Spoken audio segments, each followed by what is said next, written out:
Good evening, good afternoon, good morning. This is Lemurian Donna Carroll, and today I have a special friend with me. This is Claire, Claire Ivy. I'm going to put her up close so you can see her. She is my foster kitten. I have another one. So if you've been watching this channel, you will know that I got a foster kitten in late August, and I named her Chloe Ann.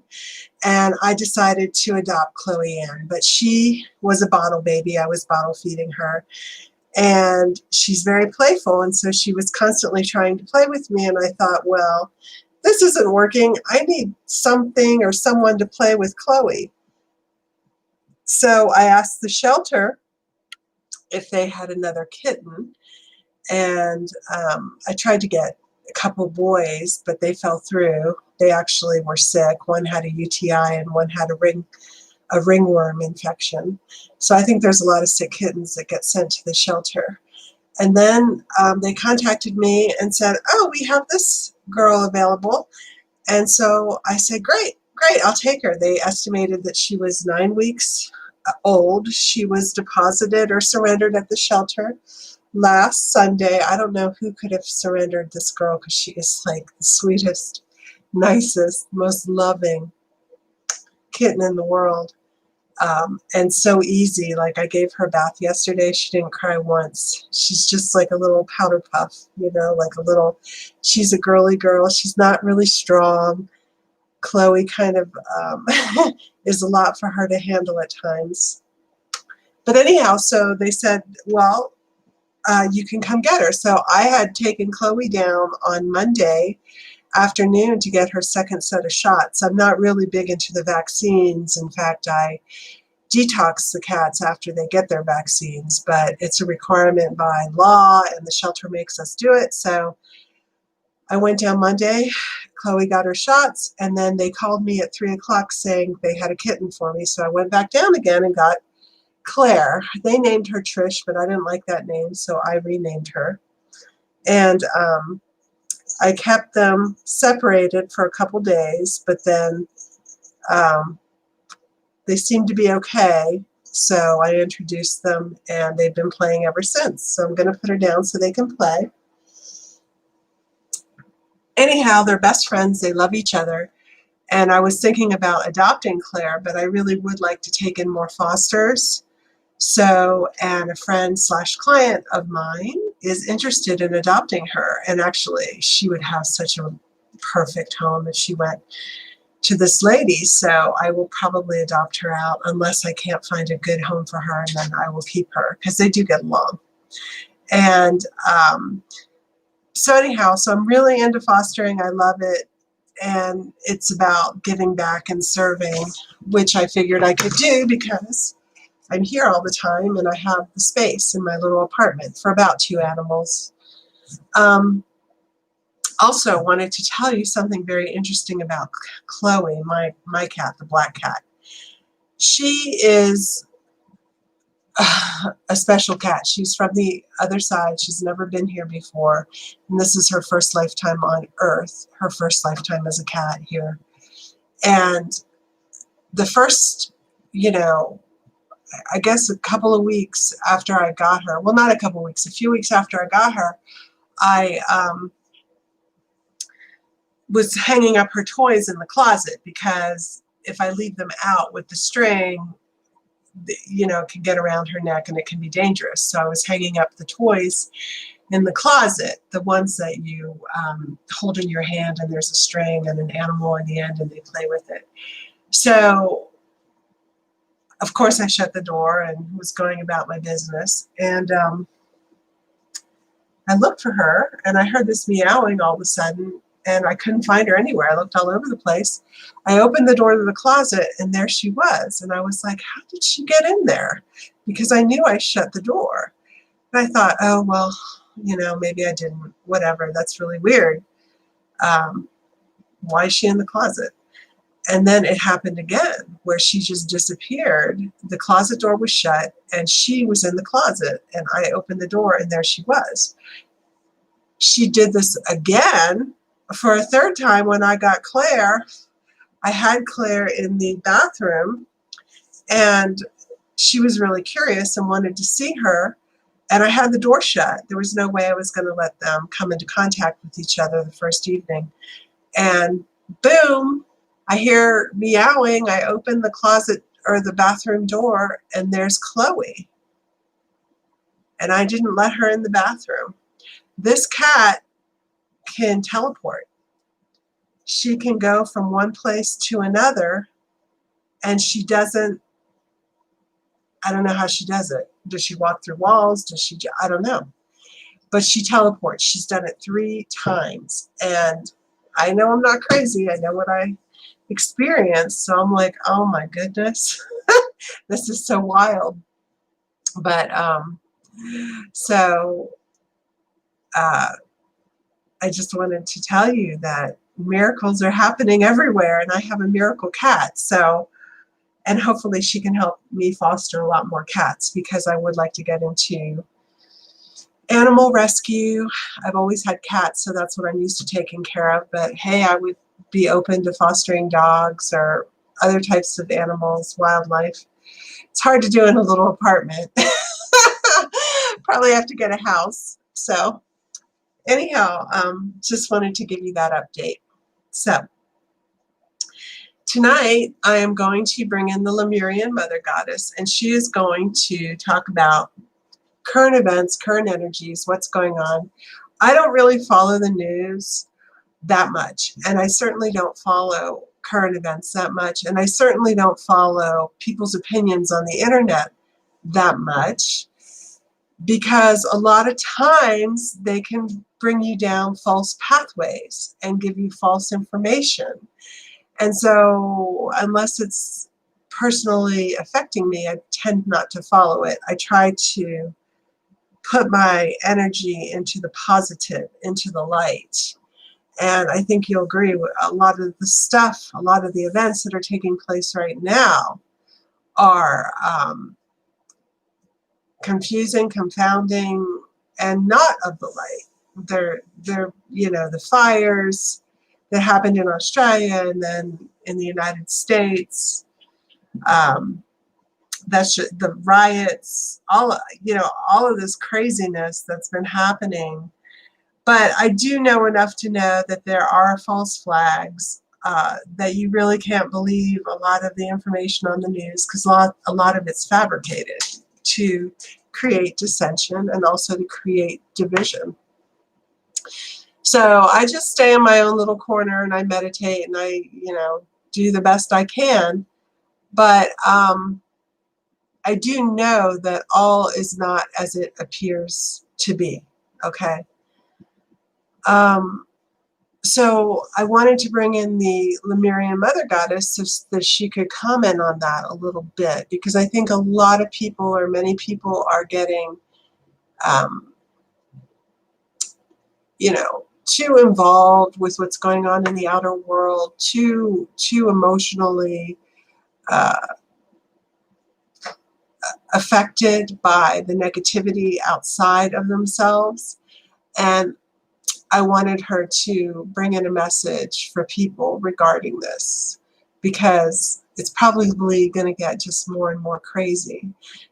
Think about the end of a civilization, whether it was ancient Rome, in the last 1500 years ago, or whether it was Atlantis or Lemuria. Usually when civilizations fall, and that's what's happening now in the Western world, these civilizations are going under because they're not sustainable, they don't work anymore. It's usually not a pleasant thing.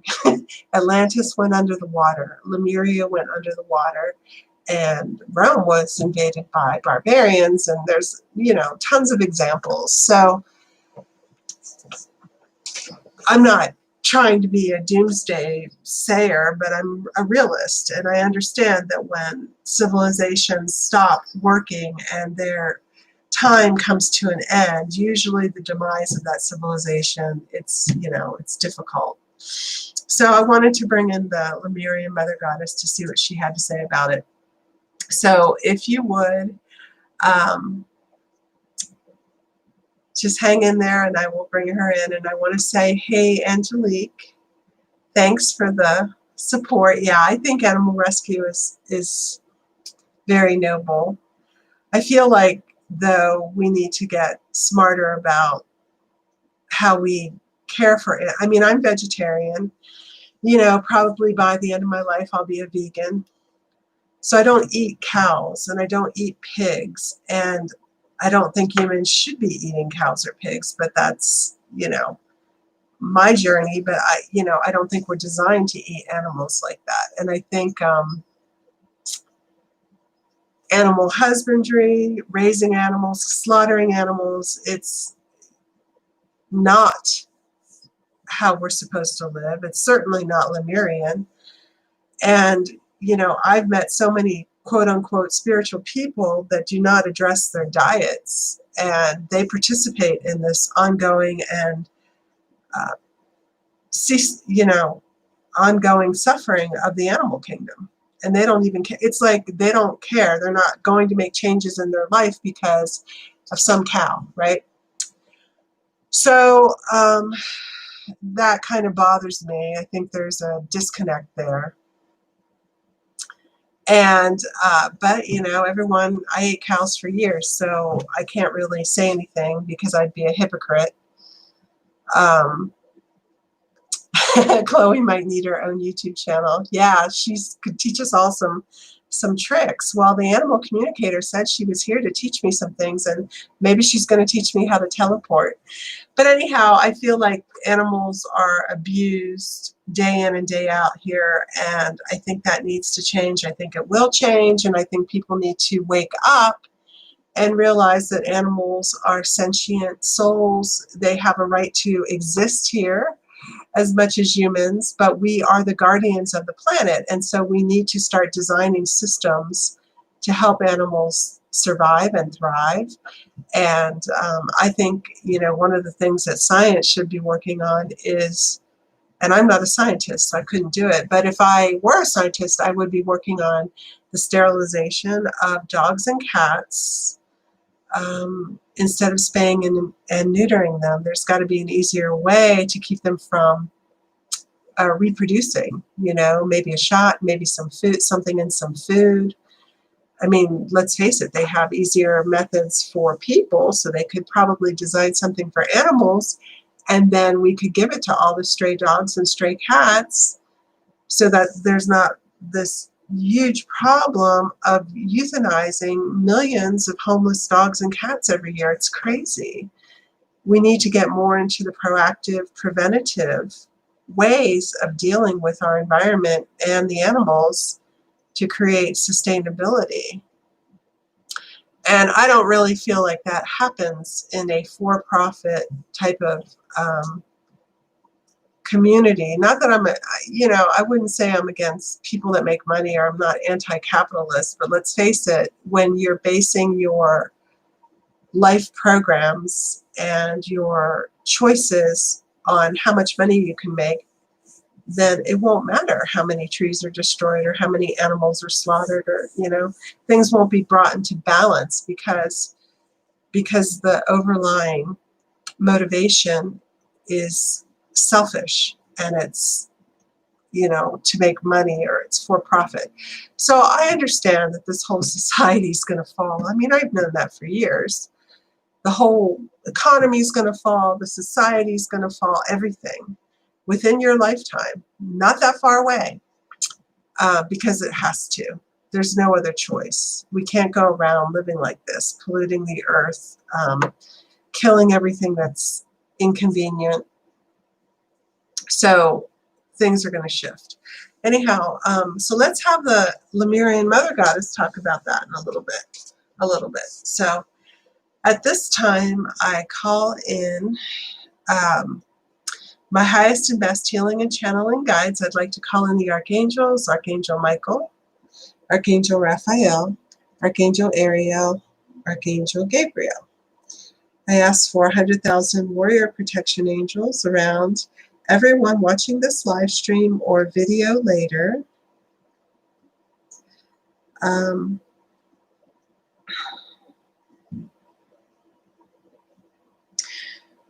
Please block all negative entities, energies, and thought forms from entering this space or the space of the viewers. Lastly, I'd like to call in the Lemurian Mother Goddess, and I ask for a pertinent message about current energies and current times, something that will uplift us and give us hope for our future. Amen.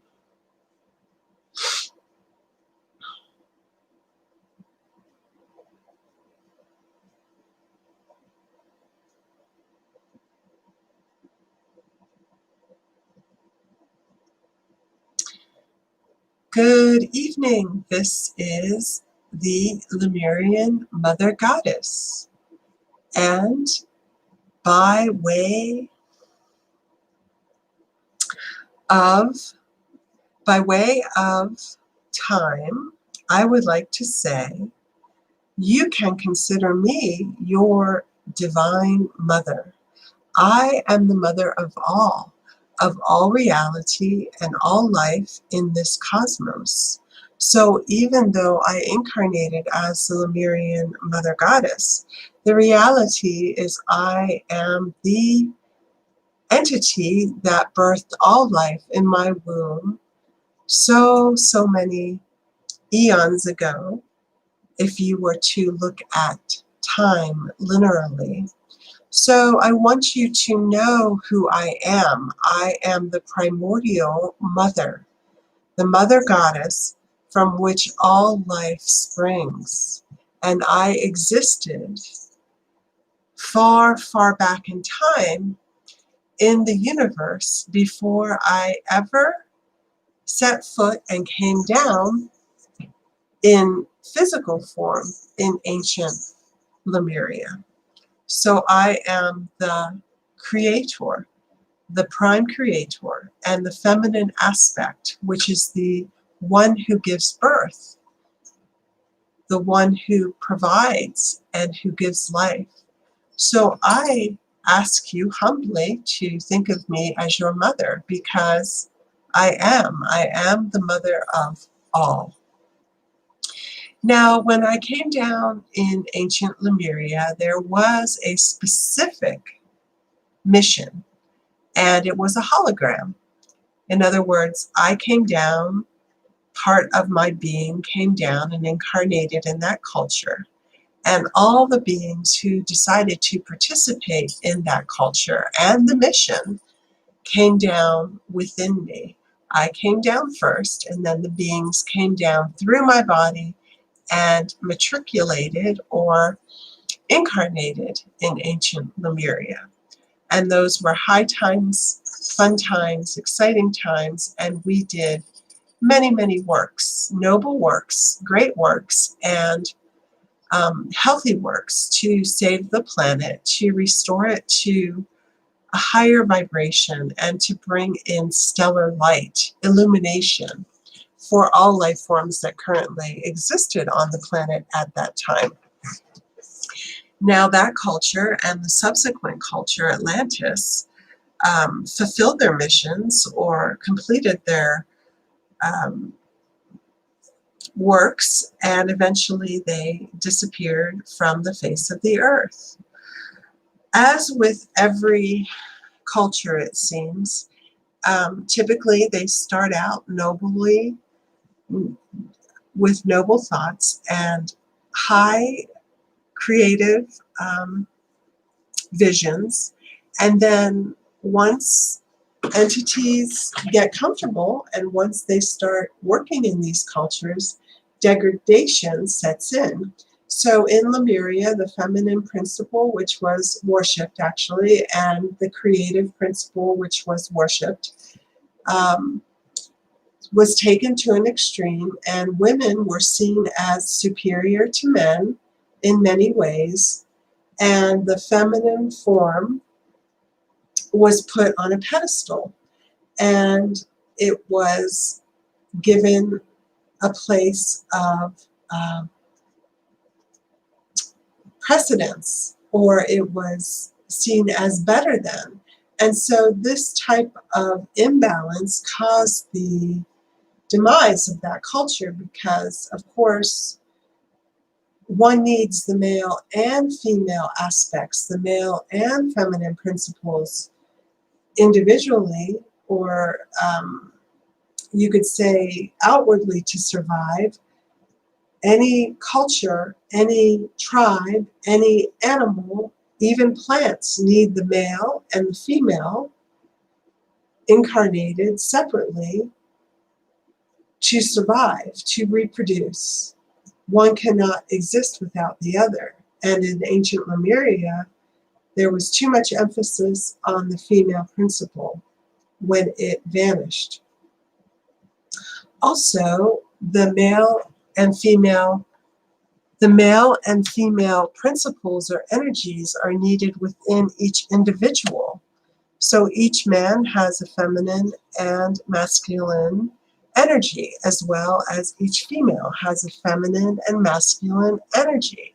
And these energies are necessary for humans or any other life form to hold within themselves so that they can survive and thrive. So in Atlantis, the masculine energies dominated, technology dominated, logic dominated, and the quest for power became so intense and extreme at that time that the masculine energies got out of whack, out of balance.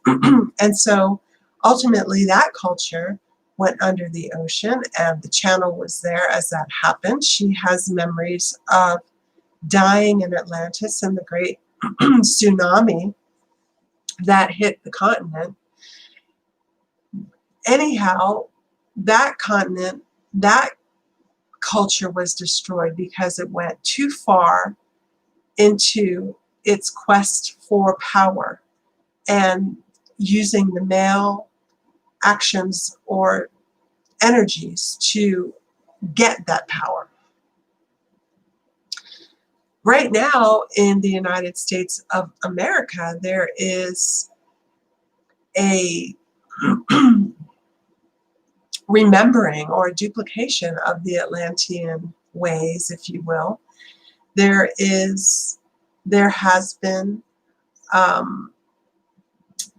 many Atlantean souls were born here in the last 200, 300, 400 years. And those souls also came here from abroad. And the ideas of conquering, the ideas of dominating, the ideas of becoming little gods as you broke the landscape and the peoples and the animals and the plants that lived here, was something that was Atlantean in nature. It was like an Atlantean memory. And the fallout from that, people are realizing that pure domination, pure profit, pure capitalism, selfish aggrandizement, in other words, building oneself up in whatever area that you excel at to put others under you, does not work, does not work. So long story short is that these cathedrals that exist in the modern day world are not cathedrals that are worshiping the divine or worshiping God or the God source. The cathedrals that you have in your modern day culture are shopping malls, worshiping consumerism and gross materialism, Wall Street, which produces hedge funds and commodities and future commodities, things that don't even exist. They make up in their minds and they trade on these things to make money, which is a mind trip in itself. The cathedral of the government, your governments have been run by Satanists for many a long year. Both Democratic and Republican parties. Why people think this is not the case will be exposed in the future. So understand that your cathedrals to business, to liberalism or conservatism, to monetary aggrandizement are all illusory, and they are all damaging. They are damaging to the soul, because the only thing that should be pursued and worshipped to that extent is your own sense of the God source. The only thing that should be worshipped and pursued at the highest extent is the process of enlightenment, of becoming one with all that is, knowing your higher self, and melding into the energies of the cosmos. So when a civilization gets out of hand, we would say out of hand meaning self-destructive, or so destructive to other forms of life that it becomes a hazard to itself, or a hazard to the solar system or the galaxy, then measures are brought in so that civilization is ultimately destroyed and something new can spring up from the ashes. This is the way it has always been. This is the way it always will be. When a civilization goes off in an errant direction and pursues warfare, nuclear weaponry, chemical or biological weaponry, when it pursues death and is anti-life, which the powers that be in your civilizations have pursued in the 20th and 21st century, then ultimately nature herself steps in and a leveling takes place. When I say nature herself, in this case, it would be Mother Earth, because this is her body and she has the final say about what takes place on her body.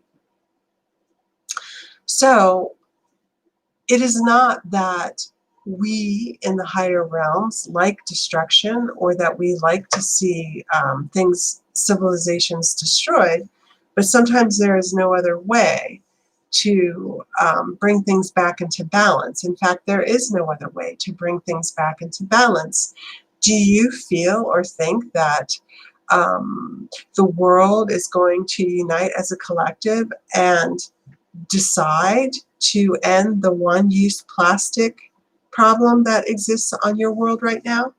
Do you feel like the powers that be that run your governments and run your institutions and your corporations are going to collectively come together with all of their will and decide to end one-use plastic consumerism? No, they are not, because their model is one of making profit. And if Coca-Cola wants to sell many millions of bottles of Coke, it's going to do that with plastic because it's cheap and convenient. Their model is to make profit and money. Their end game is not to recycle, for instance, or recycling isn't really going to work because you need a preventative measure. You need not to create the plastic in the first place. And it is sitting in the oceans, polluting the environment and killing marine life. The point of the matter is that these corporations, these entities, these institutions that are creating waste, and they have been creating one-time use materials for human consumption for at least 100 years, are not going to change, because their motivation is based on profit, not on saving the planet or doing what's right. So, and consumers are going to keep buying these items because they're convenient. It is difficult for a human to make change. It took over 20 years for this channel to become vegetarian. Can you imagine how difficult it would be for entities to live a zero-waste lifestyle, to eat holistically, to become vegan, it's something, even if you want to move in that direction, it is difficult for people to achieve. But the point of the matter is that the time has run out. So the human, you could say, carbon footprint, or the human presence on the planet in a negative way, meaning creating waste, creating pesticides, herbicides, insecticides, biological weaponry, nuclear weaponry, the overpopulation of the planet itself, having an imbalance in the habitat space for life, meaning that humans are taking up all the space on the planet, cutting down the rainforests, even drilling in the Arctic, even going to places that are extremely cold and harming life so that they can create their oil, so that they can get their gas. So at this time, nature is rebelling. Nature is upset. You could even say nature is angry. And it is up to the councils in the light that govern the earth, and with the presence of Mother Earth herself, to decide when, not if, but when this will shift. And dear ones, the decision has been made. There will be great cataclysms upon your earth. And yes, many will not survive in the third dimension. This is neither here nor there. You have lived many millions of lifetimes in multiverses. Your soul is eternal. So if you die in, or you transition in one reality, it is but a blip on the screen. When we make decisions in the light about planets and the evolutionary tract of that planet, we take into account, first of all, the planet itself, the star itself, and we take into account the life forms on that planet and the survival of the various life forms and the planet itself. So a decision has been made, and the decision is that there will be great cataclysms on the earth to bring a reset or rebalance to this planet. Now, these cataclysms will be predicated by a pole shift, a shifting of the poles. Now, does this mean that everything will be destroyed in this reality? No, but it means that there will be a reset and that new energies will come out of this. Is this a reason for humans to go into fear? There should be no fear, because once this pole shift happens, once this great cataclysm happens, it will be the thing that propels humans who are ascending into the higher dimension of Earth, into the fifth dimension and beyond. So if you are living a spiritual life on this planet and your trajectory is to ascend, and by the way, you're either on the ascension path or not at this time. If you have not woken up by this late date, we would say that it is very unlikely that you are going to ascend. Most people who are ascending are aware of the concept, and they have spent lifetimes preparing for this day and time in place. So understand that, yes, there is a date. The date is set. There will be a cataclysm, and this cataclysm will bring about the fifth dimension for the human beings that are ascending. So we would say it is folly, or it is not using your intelligent mind to follow an individual like President Trump, who has neither the power nor the wherewithal to save this world, or to bring in energies that are going to bring back the good old days or correct all of the problems in this environment as we speak. So those people who, light workers and others who support Trump, that's fine. You can support who you want to support, but the problems are way too vast and out of reach.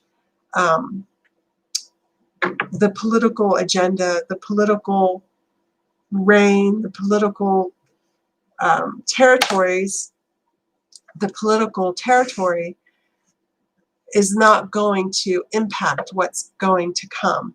So it is another illusory thought or an illusion that a politician, whether it's Biden or Trump, is going to save this country, save the world, get us back on track. Not going to happen.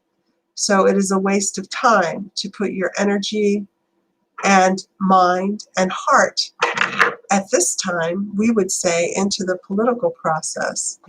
Your time is best spent in meditation, in prayer, in service.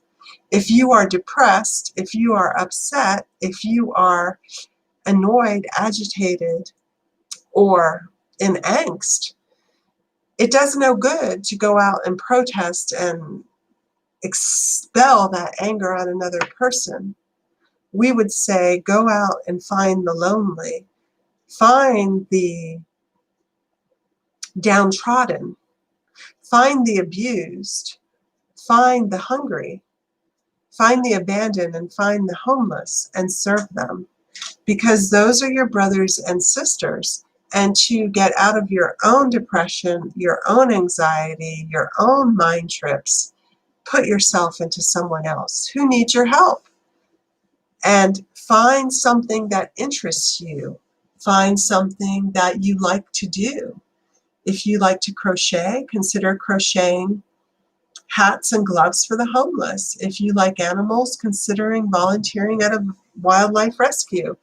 Giving of yourself is the best way to heal yourself. This is a piece of advice for those who are willing to listen. The other way to spend your time, again, is in prayer, in meditation. Prayer and meditation are free. Anyone can pray or meditate and improve their existence immediately. So these are my pieces of advice to you. Understand that the councils that govern this earth have considered long and hard about the human problem. We say this lovingly. Problem doesn't mean that humans have always been problems, but their short-sightedness and inability to work together to create solutions to ongoing problems has become a problem, not just for this world, but it has gone out and impacted and affected other parts of the solar system and the galaxy.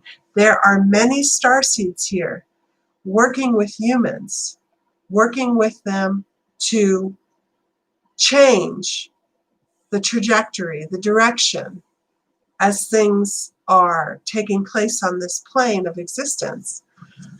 But at this time, we have decided that a reset is not only needed, but it is imminent. So within your lifetimes. The fact of the matter is that the earth herself cannot survive much longer with the ongoing abuse. So we would say pray, meditate, don't give yourself to organizations, political or otherwise, that are not going to make it through to the ascension. Spend your time on spiritual pursuits, because that is what is going to help you get to the other side of all of this. And you will understand that I, the Lemurian Mother Goddess, will be coming back in a new body, in a new way, to lead the new earth once the shift has taken place. I will be here physically incarnated, helping people, teaching people, loving people, and bringing new energies to the earth. And this will mark the start of the golden age. There will be a physical demarcation taking place. So I hope to see you all in the new Lemuria, which will be beautiful and somewhat different from the old Lemuria, but nonetheless, those energies will be taking place in a grand way upon Terra Nova. So I want to send you my love. I want to send you my blessings. I wish you well, and I hold you in good stead. This is your mother. Amen. And now the channel returns. Okay, so I just want to thank the Lemurian Mother Goddess. And I'm sorry I was a little distracted because Chloe's meowing and acting up. So I'm going to have to put her in the bedroom when I channel in the future. Thanks for watching. I hope you all have a great week. I hope you all take care, and I wish you well. Namaste.